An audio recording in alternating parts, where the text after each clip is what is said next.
May gawas gyapon ng Bisaya ba? Again, let's give God a round of applause. Hallelujah. Everybody shout hallelujah.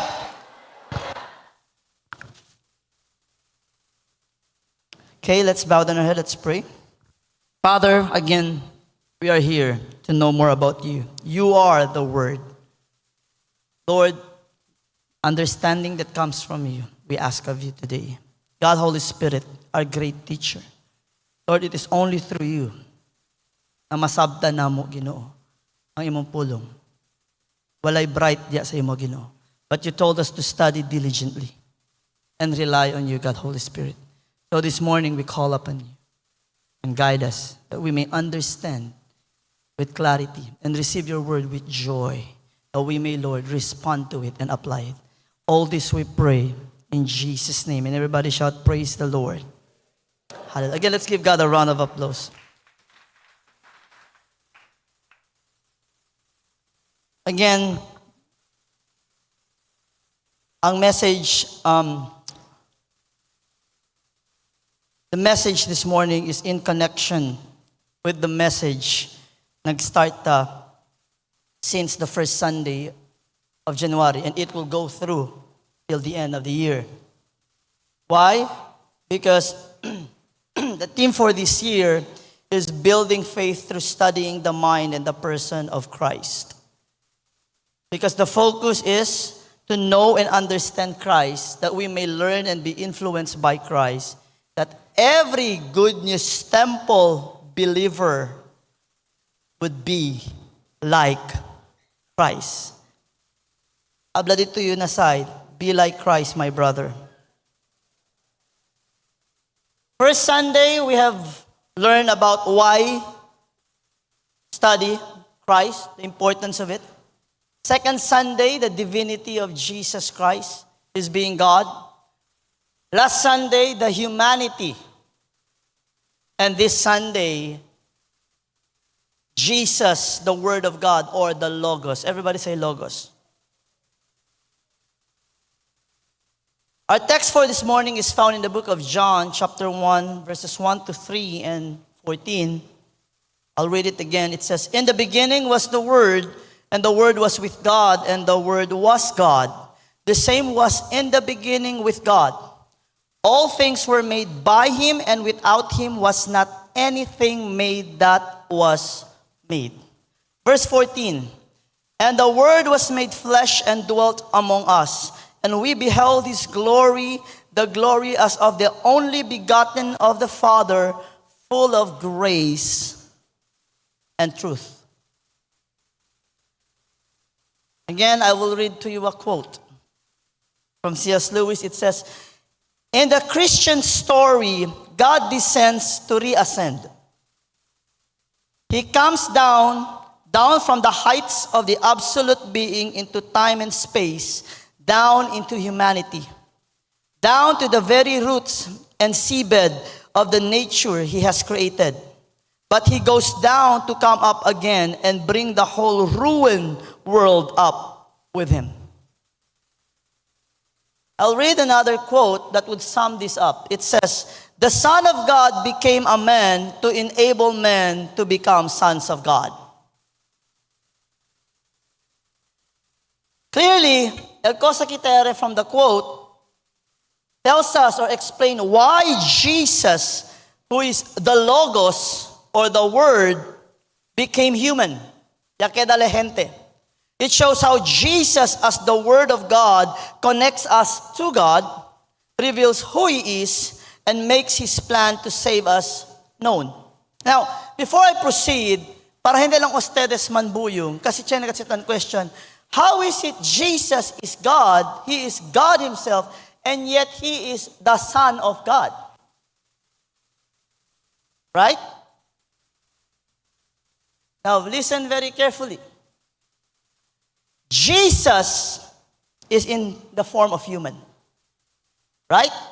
The Word who became flesh and dwelt among us. He became the Son of God because it was the Holy Spirit who conceived Mary. It means placed Jesus in the womb of Mary. Joseph is not His father technically. But he's also Son of Man because he was born in a human way, nature. But before Jesus came, in the olden times, before he came, he is not known as Jesus, he is known as the Word. If you go on sa mga other religion, they will also tell you that when you talk about the Word, it refers to God.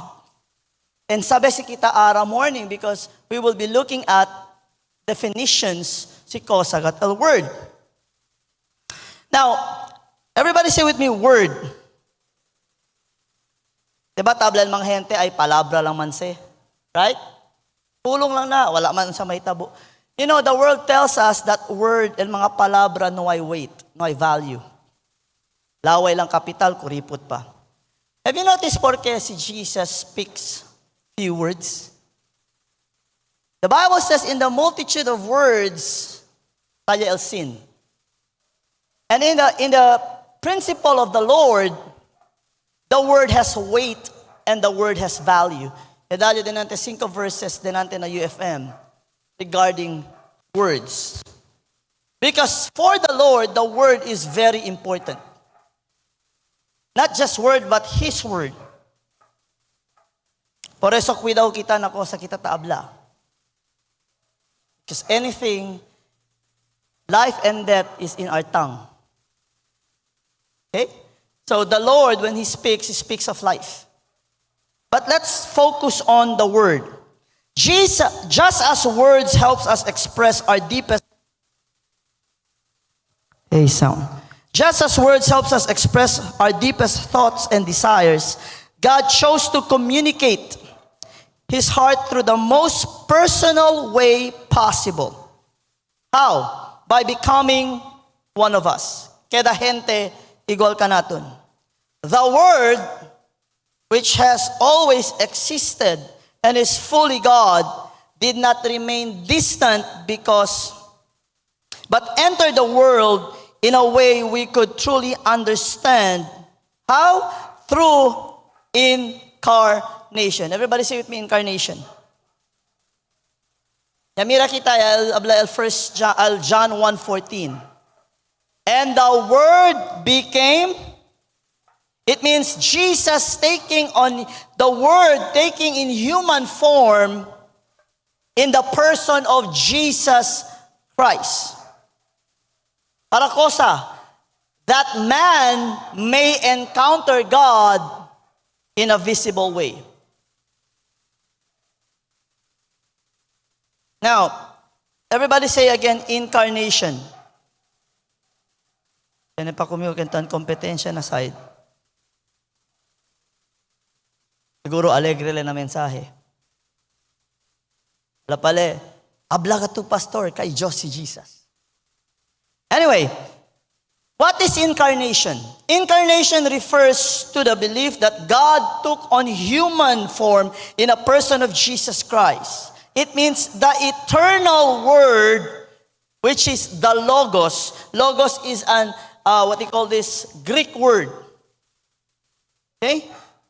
Who was fully divine, became fully human, while remaining fully God. Okay?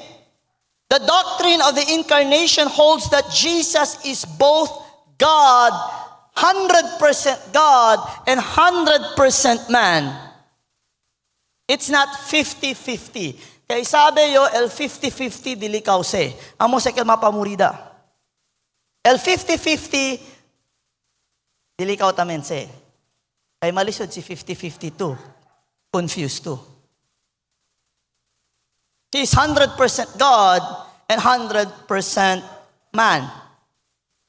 And this event is seen as God's way of revealing Himself to humanity in a tangible, it means tangible, pwede to agara, pwede to mira.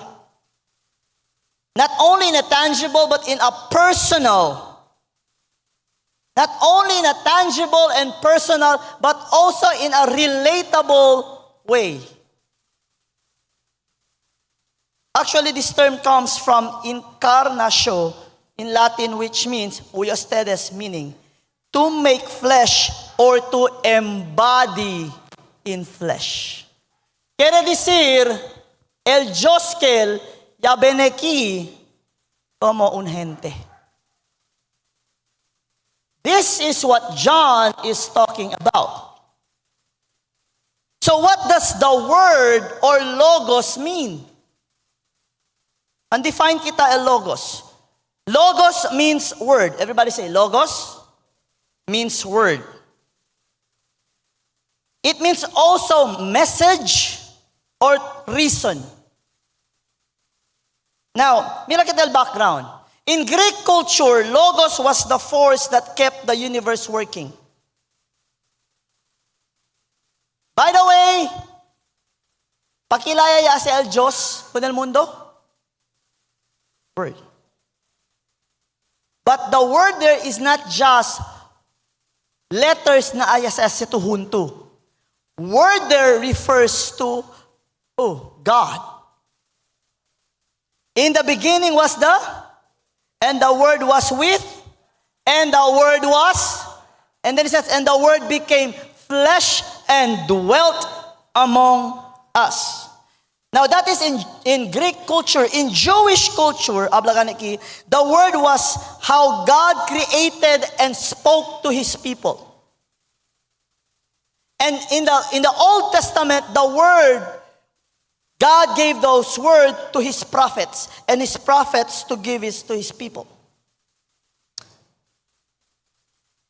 Rebla pa si John, Jesus is the word. Meaning, he is God's message in human form. Jesus is not only the message. Jesus is both the messenger and the message.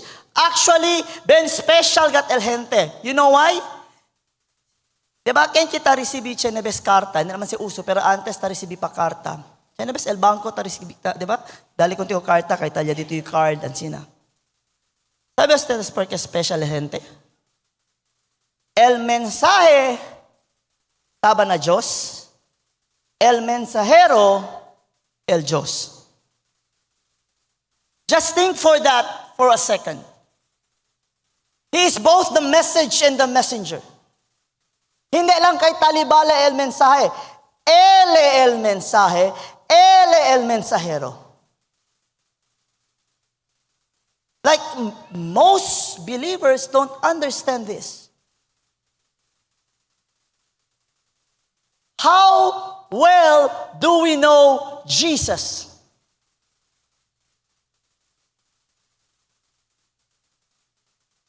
John 1:1-3. In the beginning was the Word, and the Word was with God, and the Word was with God. And it says in verses 2 and 3, the same was in the beginning with God. And all things were made by Him, and without Him was not anything made that was made.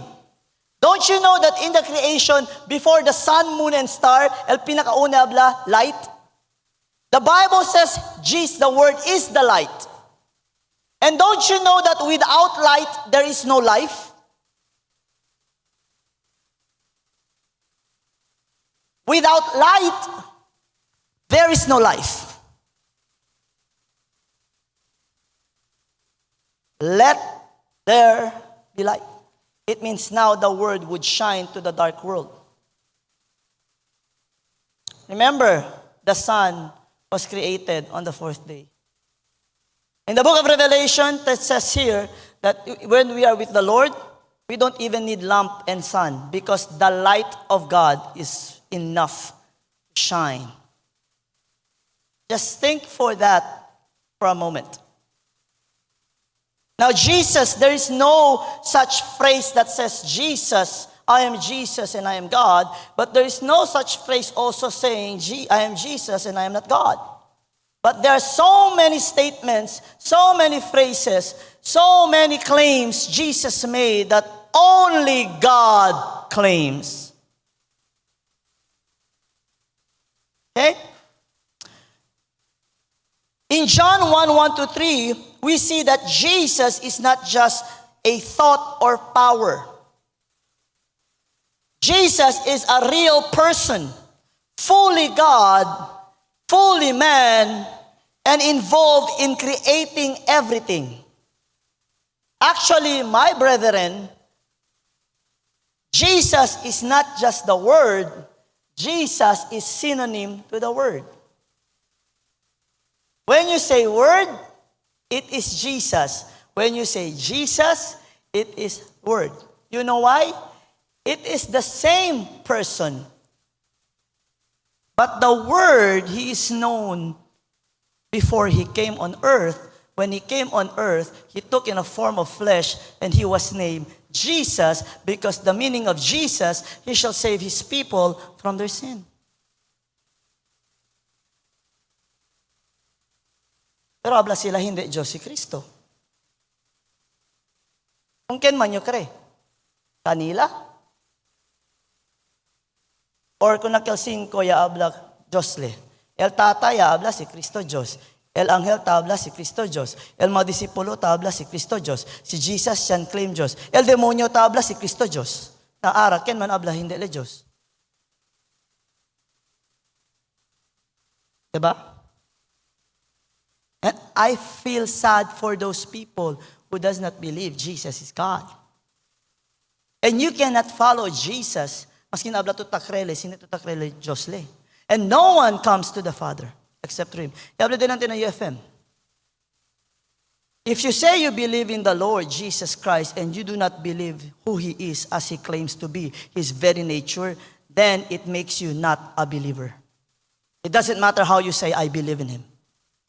Because if you tell me you believe in me, and todo ko sa'yo hindi to takre amo kel iyo, then I would say to you, you don't believe in me. You don't believe the very Isaac that you believe. Because that is not me. Hello? Now, God revealed through Christ. Everybody say, God revealed through Christ. Jesus came as a man. The Word became flesh and made His home among us. Again, I will give this illustration sa Old Testament. Nais, chenekeda mga tribes del Israelites. Na west, chenekeda na tribes del Israelites, right? Na north, chenekeda mga tribes del Israelites. Na south, chenekeda na tribes del Israelites. Na middle, mga Levites kel alya. By the way, on takedel na medyo na Levites. Na tabernacle. Kosa chene alya? The Ark of the? Kosa chene na Ark of the Covenant? The 10 Commandments. What does the Ark Covenant represents? The throne of God. That is where the presence of God rests. During the olden times, it is God dwelling among His people.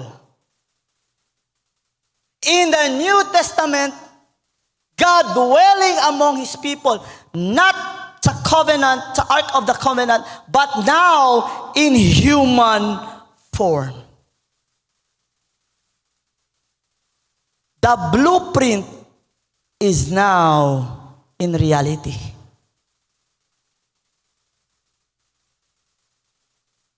Por eso no creo na otro, hindi kita ni Sita el Old Testament.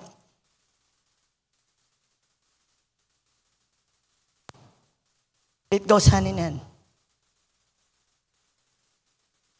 Jesus came to earth to show us God in a way we can understand. When He said He is the way, the truth, and the life, it means we must follow Him because He is our example. Yamandale mira, hindi lang kay el Diyos, taamagat ka naton nga elea bahaki para tsene kita relasyon. Yamandale mira, kilaya kita debe bibi. Here's the problem. When we study the Bible and not look for Christ, that's the reason why the way we live is not Christ-like. When you study the Bible and just look for blessings to make you feel good, to encourage you and to inspire you for that day, you're using the Bible in a wrong way. Akala nyo verse para mam-bless kumigo sa Lord. Excuse me. Kasi si deberasan to entende el Bible, hindi na tabla sa kayo verse para mam-bless kumigo si Lord. You know you are blessed because you're a child of God. And I read the Bible not to gain blessings. Thank you, Lord, those benefits comes with it. But I read the Bible to get to know Him, to be like Him. The Word who became flesh. He came because He loved you. Not only Jesus came to reveal God as a man, let's look at how Jesus reveals God when He was on earth. He reveals God. He reflects God. Question. Can you reflect God if you are not a God?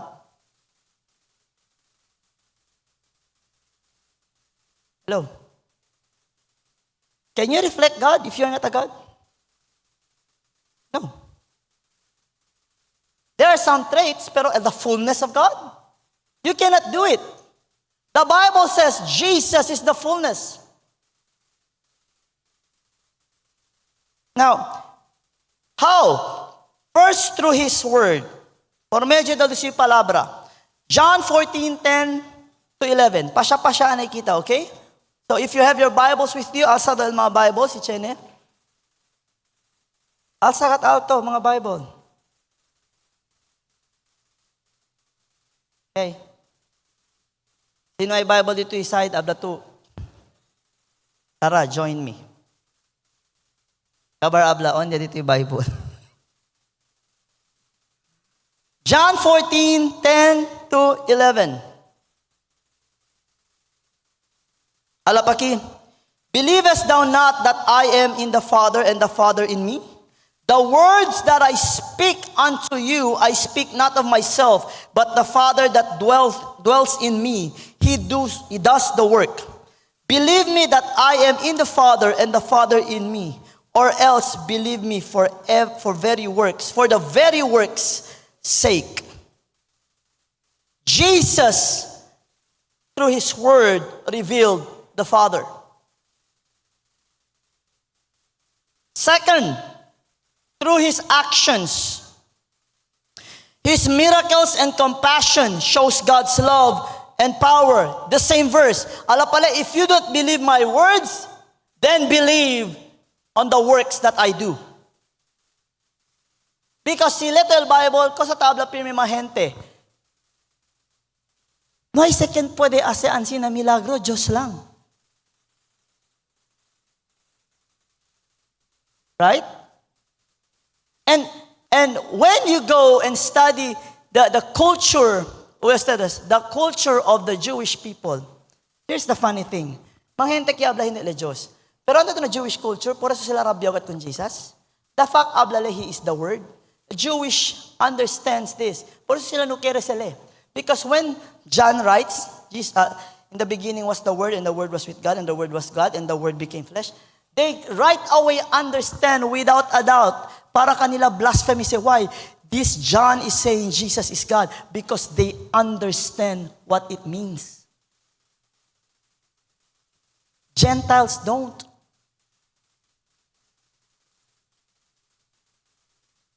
Kabar, buta sila ara kay hindi Diyos si Jesus. Hindi el palabra.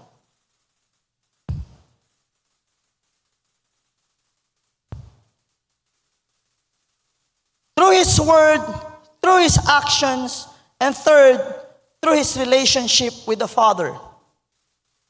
John 14:9.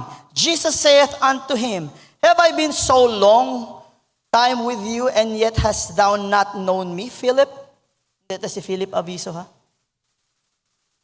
He that hath seen me hath seen the Father. And how sayest thou then, Show us the Father? Ala pa si Jesus kan Philip. Ako na kasi ito kumigo siyempre. Kere pa tumira ko naltata. Di ba yable ko contigo? Yamiraya to kumigo. Yamiraya to kanaltata. It means He is the embodiment of God. Because remember this, when they say Father, they refer to God.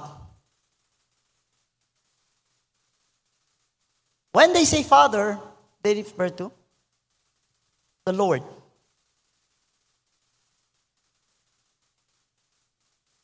Hoy ustedes ko siya habla ng Colossians 1:15 to 16. Okay? Scroll with me para hindi ustedes habla pastor lang sa tabla-abla. Colossians chapter 1:15 to 16. Let's read all together. Are you there? Let's read all together. Reading, go. Who is the image of the invisible God, the firstborn of every creature? For by him were all things created, that are in heaven and that are in earth, visible and invisible, whether they be thrones or dominions or principalities or powers. All things were created by him and for him. Who is the image of the invisible God? The firstborn of every creature.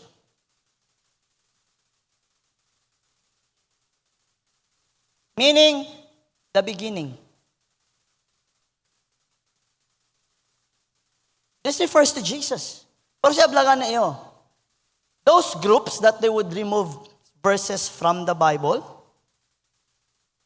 just to prove Jesus is not God. Tansayang lang sila ora.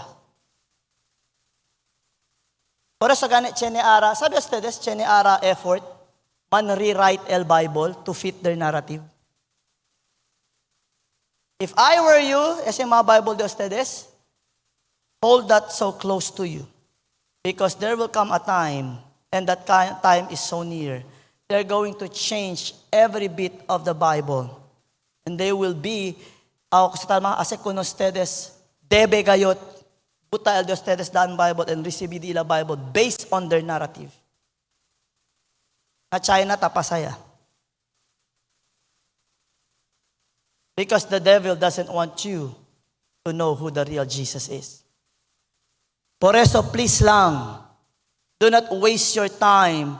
Ben manadagat kita ora para man scroll na YouTube, man TikTok, man Facebook. Pero abla kita, no ay kita ora le el Bible. Here's the problem. If you continue doing that, going that road, I will tell you, 1,000%, when deception will come, you will be deceived. And you will be following not the real Jesus, but you will be following a fake one. Without, if you won't take seriously the fact na nukere kita abri Bible is a decision now we're making. We want to be separated from the Lord. Without, never brag about your life here on earth. Your life here on earth is but a moment. Anything we have, anything you have, it doesn't matter, car, casa, el cosa, the materials that will be made, who made those materials, by the way? Tebe gane sa tamira kita, el coche, el casa, we say, thank you, Lord, and not forget God. Actually, there is no reason to forget God. You know why? Everything we see comes from God. And it is a shameful thing to sabla, noy kita ora para na Diyos.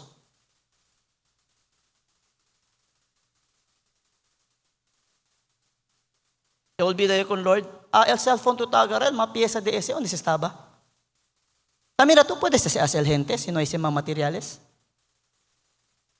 By him and through him and in him are all things.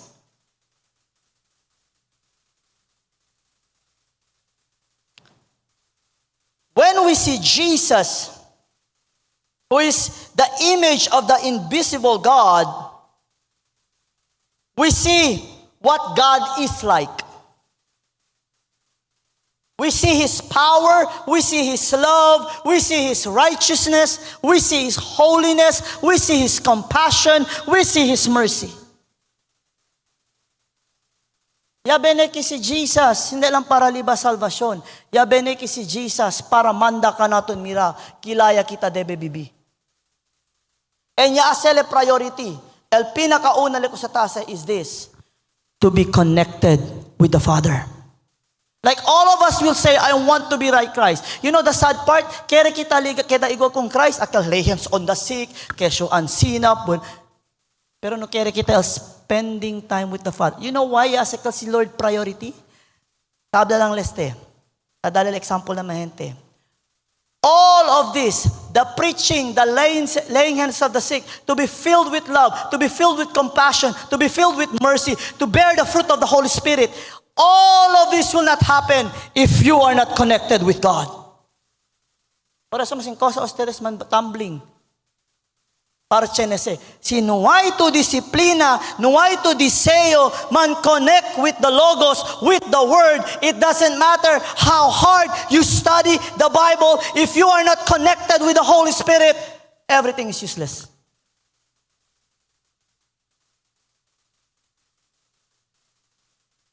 Hello? So why does it matter to understand Jesus as the Word? First, it matters because we can know God personally. Don't you know that we who are the followers of Christ are so blessed because we can know God in a personal level? Don't you know na others? The closest you can be in a relationship with God is being a slave and master. No personal relationship in an intimate way.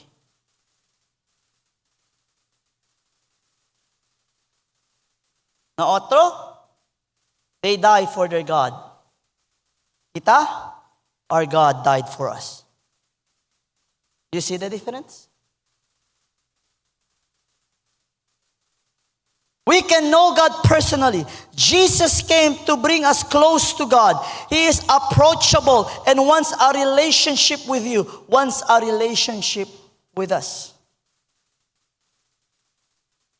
The Word became flesh must remind us that God is not far away, but God is there, right there, with an open arms and just saying, my son, when are you coming back to me?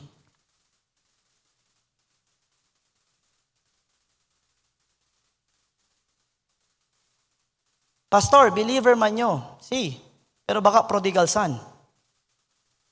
I'm just saying, na makita man, I'll be honest, like, hindi o tabla malhente ustedes, okay? I don't know your personal life, but maybe, just maybe, some of us here are prodigals, running away from the Lord. Pero sa ibang kwento to, faithful yung pastor, tan pray to. Really? Just reflect. I'm not saying, just maybe, I hope not.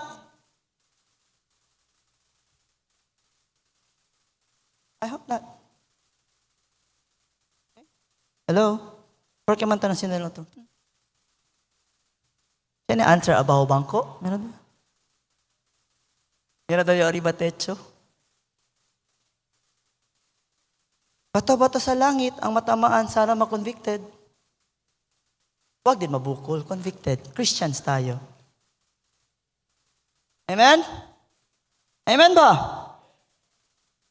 Second, why does it matter? Because Jesus shows us God's heart. Everybody say God's heart. Are you after the heart of God? Or are you after the cares of this world? Dos lang sa ginamundo. It's either you're after the heart of God or you're after the cares of this world.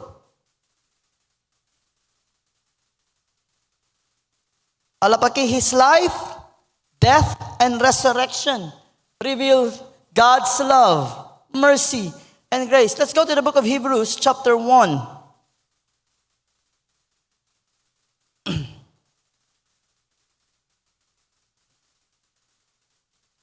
Hebrews chapter 1. Nice in the Old Testament, ha?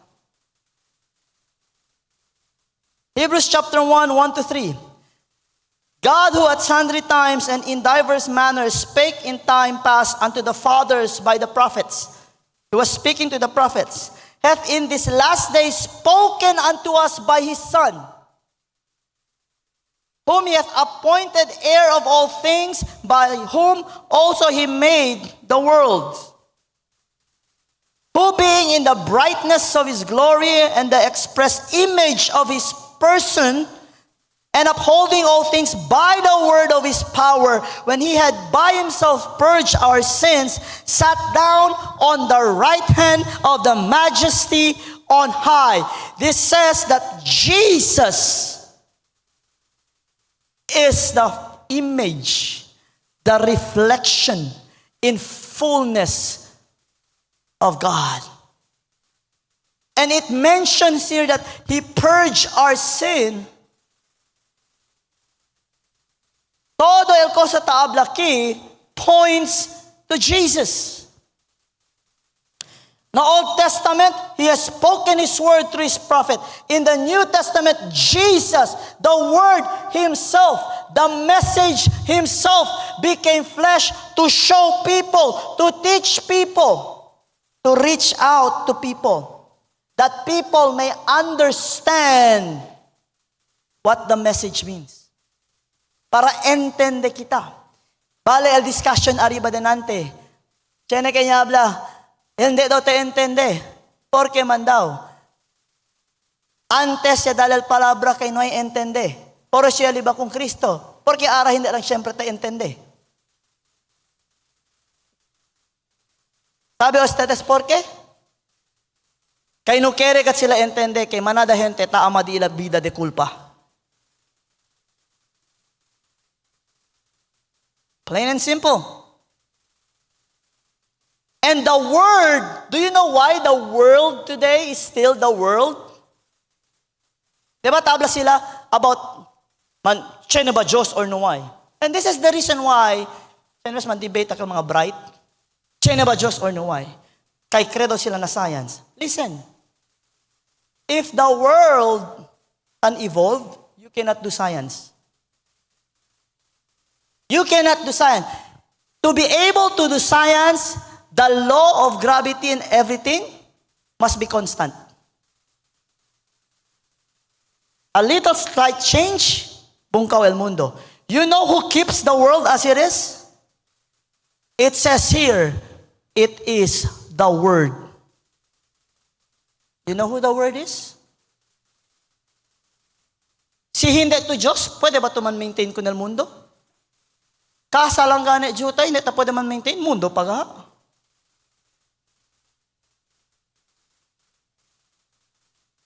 Hello? Are we getting to know Jesus in a deeper way?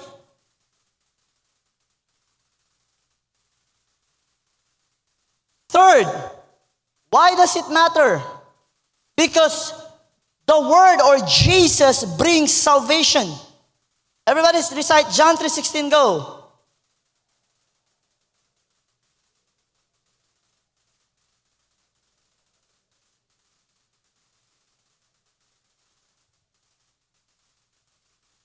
The Word brought salvation. Gave His only begotten Son. Jesus made a way for us to be forgiven and have eternal life. Kanya question ko na ustedes.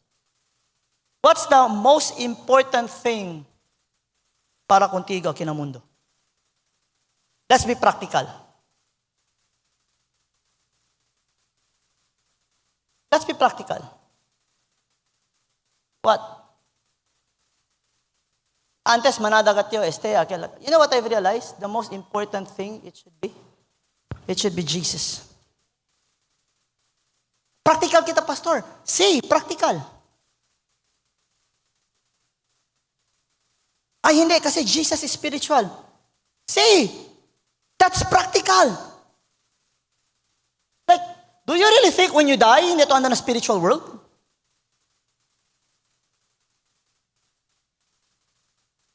Hello? You want to be practical?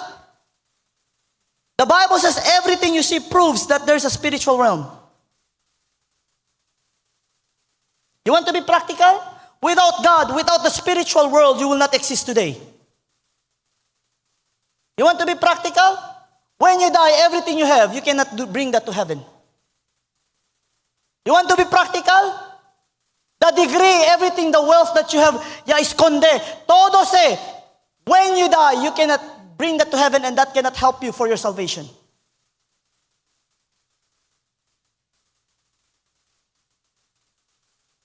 The word, that's the reason why the Bible says, men shall not live by bread alone, but by every word that proceedeth out of the mouth of God. That is practical.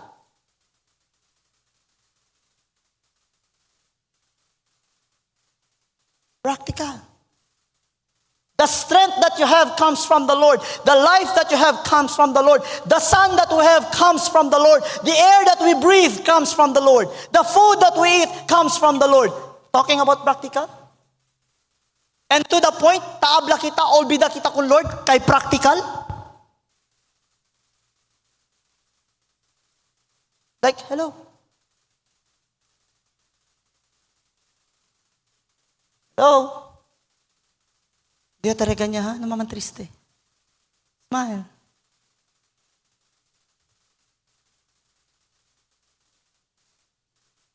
Sinabestan ko lang niya kay, porque mahente, tolbida kung Lord.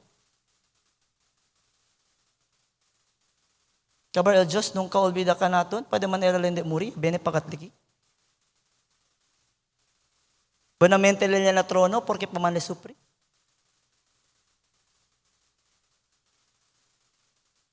Not only He brings salvation, He gives hope and purpose. Knowing Jesus would mold us on how we live. What you fill your mind and heart will make you the person you are to be in the future. If your mind and your heart are filled with worldly principles and worldly things, numaya tumanta ka. Parents, listen to this. Balik al quote. If you allow your children and give your children to Caesar, do not be amazed when they come back, they live like Caesar.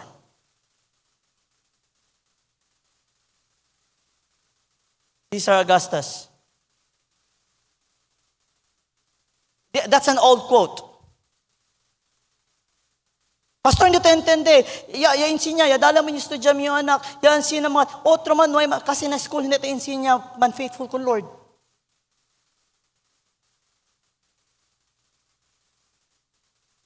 Hello?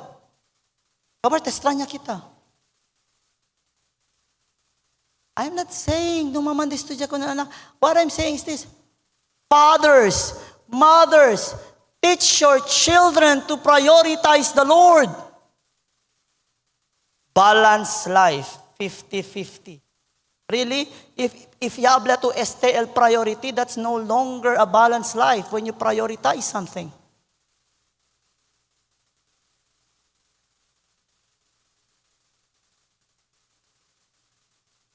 The world wants us to believe that it should be balanced. Actually, Jesus tells us you don't need to love the world. Jesus clearly says that, do not love the world. He did not say you love the world 50% and love me 50%. Jesus said you should hate the world. Not the people of this world.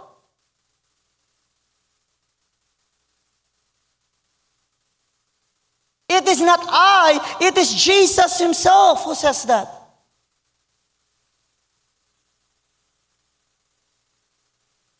And that's the reason why most even so-called believers don't know why hope. Porque man, el aman del pensamiento pati el corazón, hindi el palabra di Lord. El cosa ya mira na TikTok, na YouTube, na Facebook.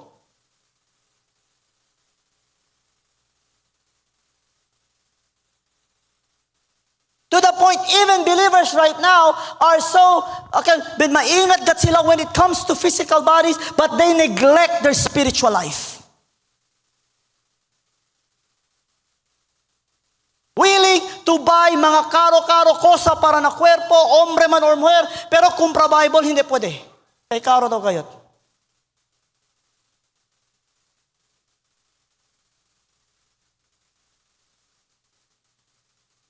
Smile. Hello, friends. Mira daw siya, buridi di tiyuban na side. Sir, kaya ka ba?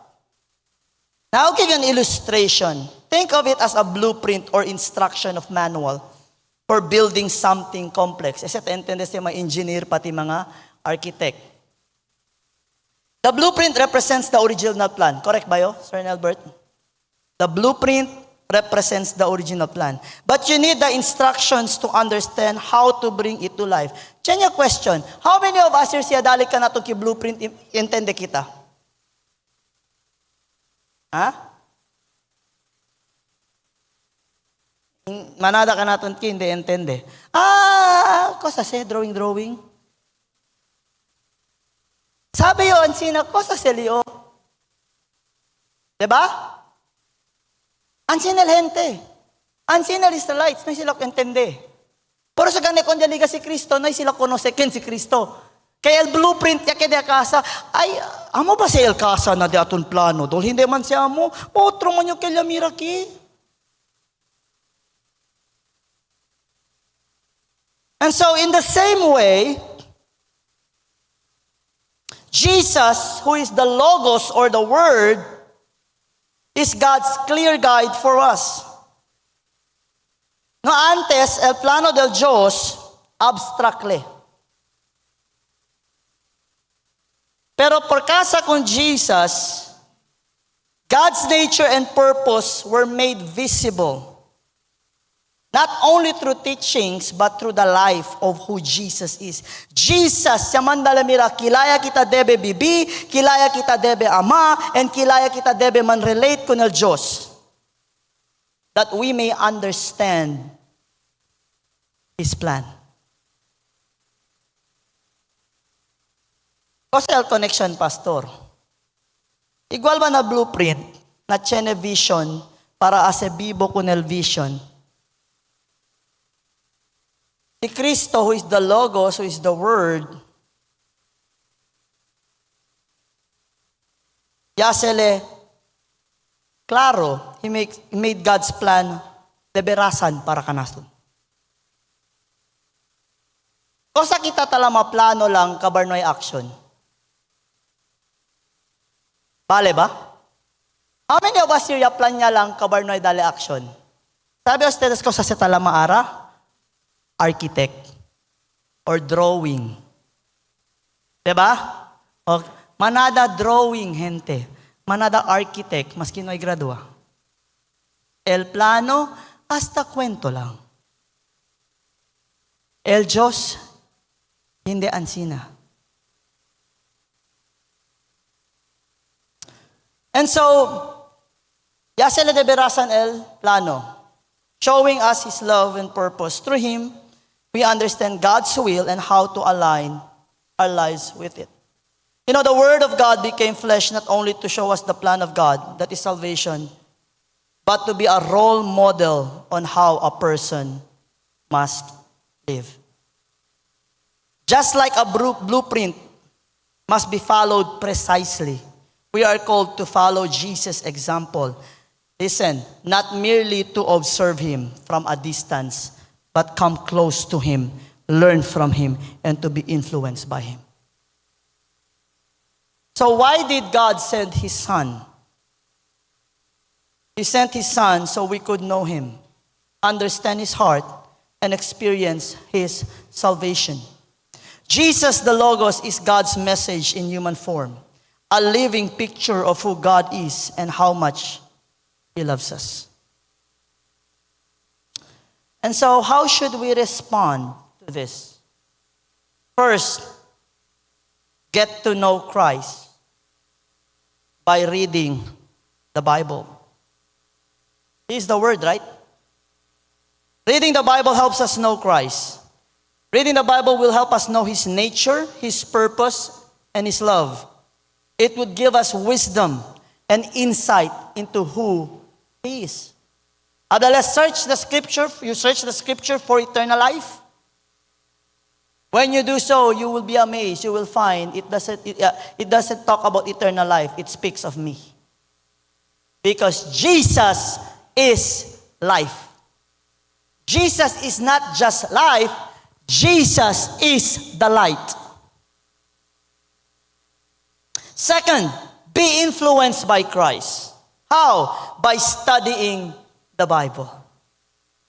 Studying the Bible deepens our understanding of Jesus and allows His teachings to shape our hearts and minds, guiding us towards salvation and how we ought to live as saved people. Third, be like Christ. Practice the Bible. Applying the Bible's teachings transform us to live like Christ, reflecting His love, holiness, and character in our daily lives. I would just want to make this clear. Reading and studying does not give transformation. It is only there and then when you apply what you have learned that brings transformation. Asing kila ito estudyas, hindi ito aseko sa tabla, useless eh. Hello? Yaleo pastor, yastudyayo pastor. Praise the Lord. Aram yung question. Yan apply to.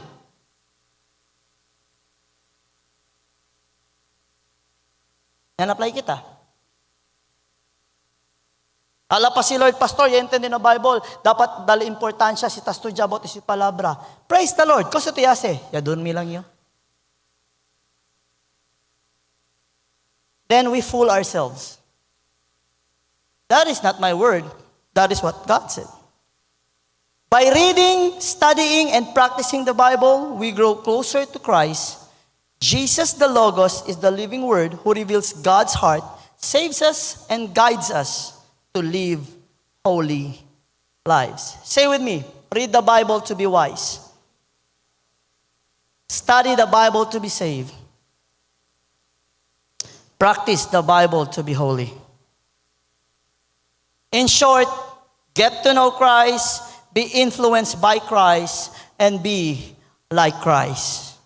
Because as we read, study, and practice the Bible, we don't just grow in knowledge, but we are transformed into Christ's image, allowing His love and power to flow through us, that we may reflect Jesus in our lives. As I end, I will give you this conclusion. Jesus, the Word of God, or Logos, came to reveal the true nature of God to us. Through Him, we experience God's love, understand God's heart, and receive the gift of salvation. So I pray that you put your trust in Him. If you already do, continue to put your trust in Him. Not only put your trust in Him, but continue to spend time with Him. You know why? If you tell me that you trust in Him and yet you don't spend time with Him anymore, it means this: you don't trust Him anymore. Because if you truly trust the person, if you truly believe that person, you will never cut ties with that person.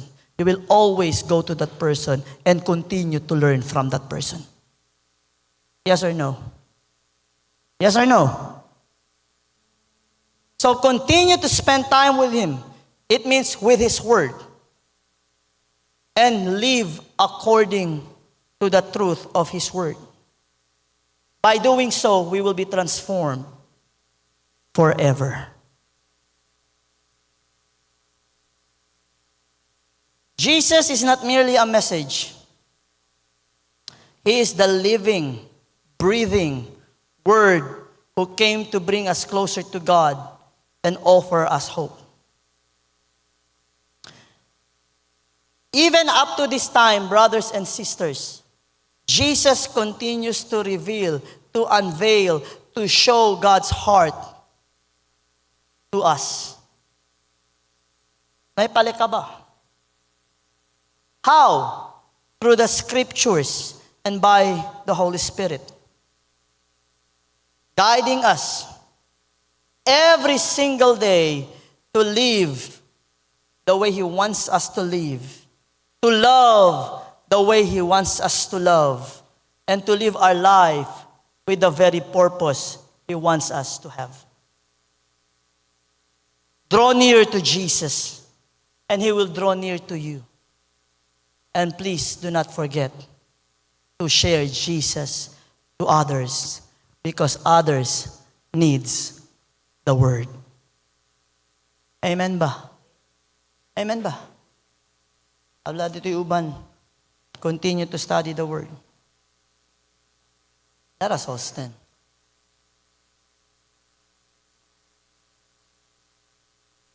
Hallelujah. This is the reason why men shall not live by bread alone, but by who is the Word? Who is the Word? Is Jesus 50-50? Posale. 100% and 100% God. Ken ki mga ploho pa le Bible. Umaya lang asamano. Ha? But I would like to encourage you. Please, before it's too late, get to know your Savior. Get to know your Lord. Get to know your King. Get to know your God. Please, mga brethren, the standard of Jesus, clearly ang mandalamira, dadali. My sheep hears my voice. Say that with me. Jesus' sheep hears His voice. How do you, pakileto uwi al boses ni Jesus? Can you consider yourself? This is a very practical question.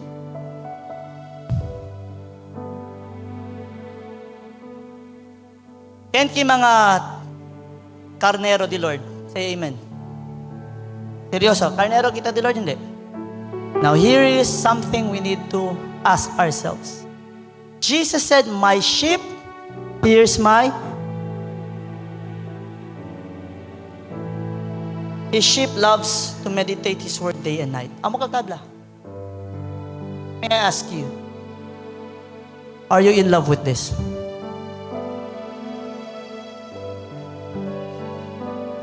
Huwag kayong magalit ha. Based sa standard ni Lord, my sheep hears my voice. If you are not in love with this is so hard to say. Maybe you're not yet His sheep.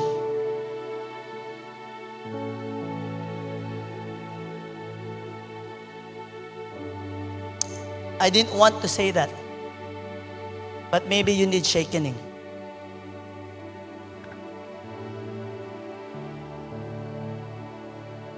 His sheep hears His voice. If you are not in love with this, you are not His sheep.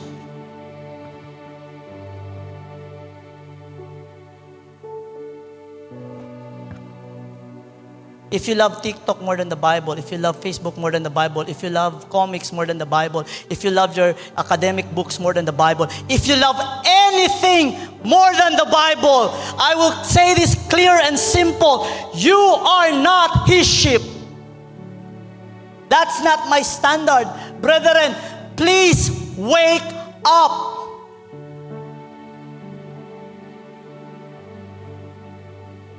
He is the Word. Stop playing games. Stop playing games with the Lord. He means business. He died for you. He came to this world to show His great love. Can we just come down to the Lord, just even for a minute or two, and say, Lord, forgive me. He is the Word. He is the living Word. This is the written Word. This speaks of Him. Say to the Lord, Lord, I want to be your sheep. Don't brag about being Christian. You know what? We should aim to be His disciples. Not all Christians today are His disciples. every disciple of the Lord is the Lordship.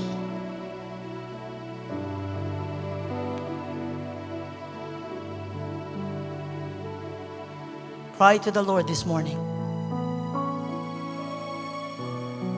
Cry to the Lord. Say, Lord, forgive me. Kunyan take for granted kita di suy palabra. Please. Young, old, new, old, it doesn't matter. It does not matter. Hallelujah. Hallelujah. Jesus loves you so much. He came to dwell with us. Yes, He is no longer around in the physical form, but He said in His word in John chapter 14 that those who loves Him keeps His word, and He's going to make your body His temple. He will stay in you. Not only Jesus, even the Father, even the Holy Spirit, for we are the temple of the Holy Spirit. What a great love! An earthen vessel, a filthy rag. The King of Kings wants to stay in your life. Please, do not take things for granted.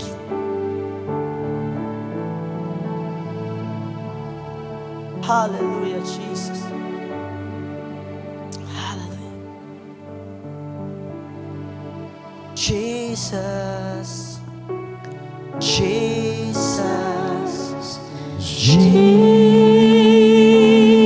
There's something about There is something about that name. Master and Savior. Master, Savior,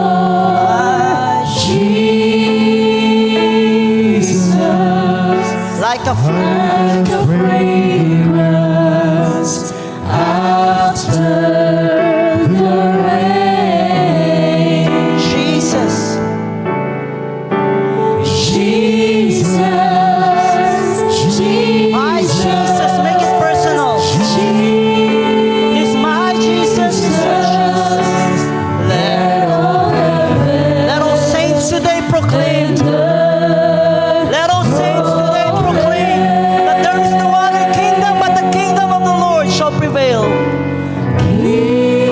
Hallelujah. The kingdom It will all pass away. shall all pass away. But there is something about this There's thing. something about For the last time, let's say, Jesus, let it flow from your heart. Jesus, Jesus, Jesus. There is something about you. There is something about that name. Master and Savior.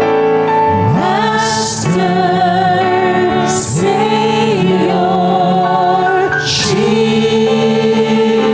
Jesus, like a fragrance after the rain.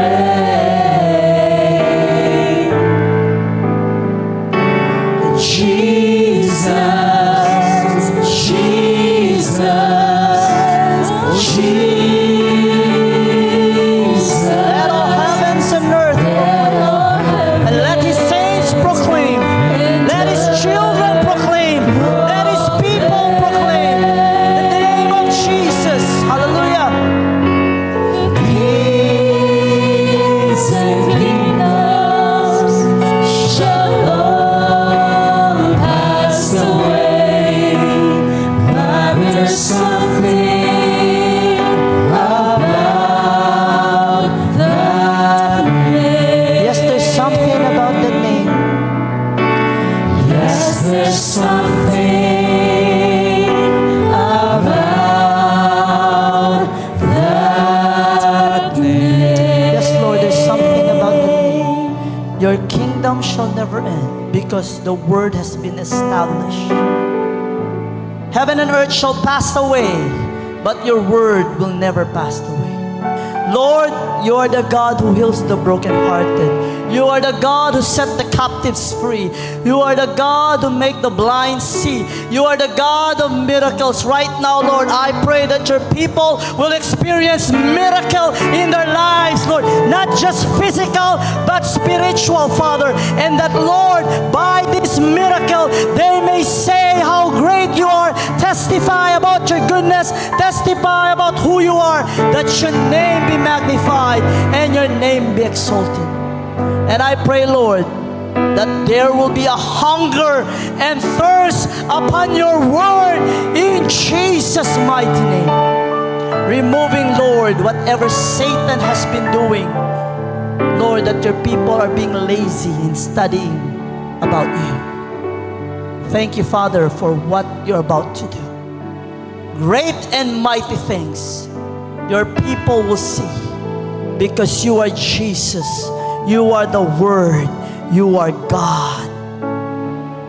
And with you, nothing is impossible.